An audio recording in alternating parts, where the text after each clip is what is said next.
बिहार के सभी नियमित नियोजित बीपीएससी से नवनियुक्त सभी शिक्षक अध्यापक भाइयों बहनों को सादर नमस्कार।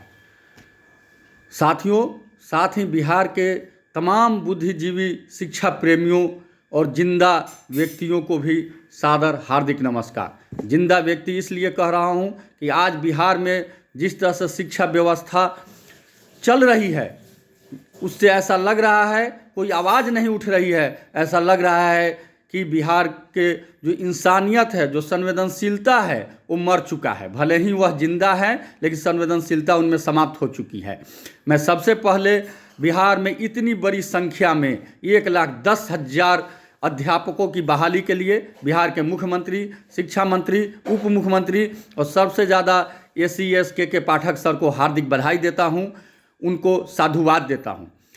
लेकिन जो पोस्टिंग की प्रक्रिया है, महिला शिक्षकों को, विकलांग शिक्षकों को, कुमारी लड़कियों को 50 किलोमीटर 60 किलोमीटर दूर पोस्टिंग हो रहा है। वो अभी शहर से नहीं बल्कि रोड से, जहां टेम्पू अंतिम जाती है वहां से 10 किलोमीटर 5 किलोमीटर पैदल जाना पड़ रहा है, ऊँख के रास्ते, रहरी के रास्ते। यह पोस्टिंग की प्रक्रिया से निश्चित रूप से शिक्षा व्यवस्था पर असर पड़ेगा। इसलिए मैं सरकार से मांग करता हूं कि जब तक उनको विद्यालय कैंपस में आवास की व्यवस्था उपलब्ध नहीं कराई जाती है तब तक उनकी ऐच्छिक स्थानांतरण हो और उनके रोड किनारे के विद्यालय में उनकी पोस्टिंग की जाए।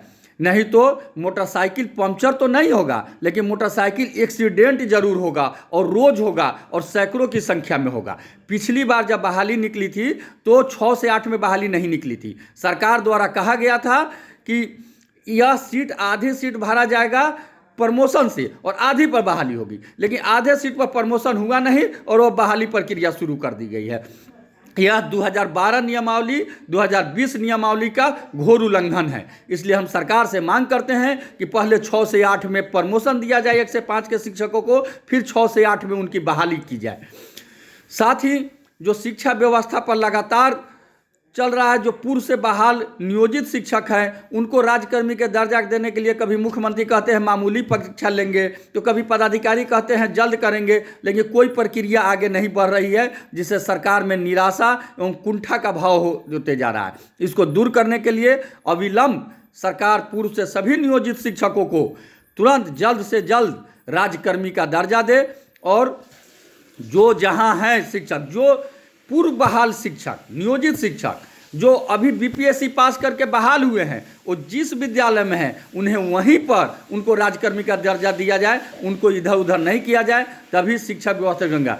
इन तमाम बातों पर और सबसे मुख्य बात जो है वो है बच्चों के शिक्षा में विकास के लिए उनको समय पर पुस्तक उपलब्ध कराया जाए, बच्चों के संख्या के अनुपात में भवन बनवाया जाए। इन तमाम चीज़ों पर बात विचार के लिए बिहार के सभी नियोजित नियमित शिक्षकों के जो संगठन हैं उनके नेतृत्वकर्ताओं से मेरा करबद्ध आग्रह है कि आप आगे आएँ, आप अपनी रणनीति बनाएं और हम लोग साथ मिल करके लड़ें, क्योंकि इतिहास गवाह है कि कोशिश करने वालों की कभी हार नहीं होती, अब बिन कुछ किए हुए जय जयकार नहीं होती। इसलिए बिहार के जो नवनियुक्त शिक्षक हैं, जो पूर्व के शिक्षक हैं, वो कराह रहे हैं। आज शिक्षा व्यवस्था बिहार की कराह रही है। इसलिए आप लोग आगे आइए और 3 दिसंबर भारत के प्रथम राष्ट्रपति डॉक्टर राजेंद्र प्रसाद की जन्म जयंती पर आप लोग से आग्रह है कि हम स्थान की तुरंत घोषणा करेंगे, आप लोग को बताएंगे, फोन पर भी बात होगी। पटना में निश्चित रूप से एक साथ बैठे और हम लोग एक ठोस रणनीति बनाएं कि कैसे शिक्षकों का जो शोषण हो रहा है वो शोषण दूर हो, कैसे शिक्षा में विकास हो। संघ संगठन का काम सिर्फ आज जो संघ संगठन पर रोक लगाया जा रहा है, संघ संगठन सिर्फ शिक्षकों कोई भेड़ा नहीं है जो सरकार से लड़ने के लिए बनता है या शिक्षा में विकास के लिए बना है या शिक्षकों के मान सम्मान के लिए बना है। या सरकार जो रणनीति बनाती है उसको धरातल पर लागू करने का काम शिक्षक संघ करता है। इसलिए अब तमाम लोगों से करबद्ध आग्रह है कि 3 दिसंबर को पटना में सभी भाई पहुंचे और हम लोग बैठ करके शिक्षकों के मान सम्मान के लिए, छात्रों छात्राओं के कल्याण के लिए और शिक्षा के विकास के लिए एक ठोस रणनीति बनाएं। आपका केशव कुमार, प्रदेश अध्यक्ष शिक्षक संघ बिहार, सादर नमस्कार।